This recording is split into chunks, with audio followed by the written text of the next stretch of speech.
میرے نبی پاک نے فرمایا مسجد اقصی میں جس نے ایک نماز پڑھی 25,000 کا ثواب، اور میری مسجد میں جس نے ایک نماز پڑھی 50,000 کا ثواب، اور اللہ کے گھر بیت اللہ جس نے پڑھی 1,00,000 کا ثواب۔ مسجد اقصی کا تو ذکر ہی چھوڑ گیا ہے، کیوں؟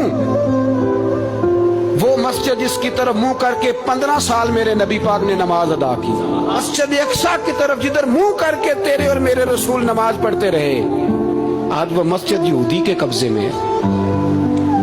کئی کئی جمعے تالا رہتا ہے، وہاں نماز نہیں پڑھنے دی جاتی۔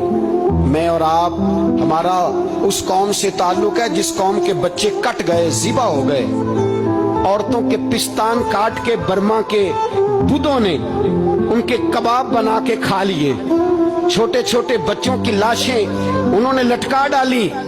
میرے بھائی تجھے خبر ہی نہیں، یہ تو جانا تو کبھی گنبد خضرا پہ، تو میرے مصطفیٰ نے فرمایا من ازا مسلم فقد ازانی، فرمایا جب میرا مسلمان تکلیف میں ہوتا ہے تو میں گنبد میں تکلیف میں ہوتا ہوں، مجھے درد ہوتا ہے، مجھے اذیت ہوتی ہے۔ پوچھ جا کے محبوب پاک سے، میرے عزیز کسی کو غم ہی نہیں ان لوگوں کا، کسی کو پرواہ ہی نہیں، کچھ سوچتا ہی نہیں ان کے بارے میں۔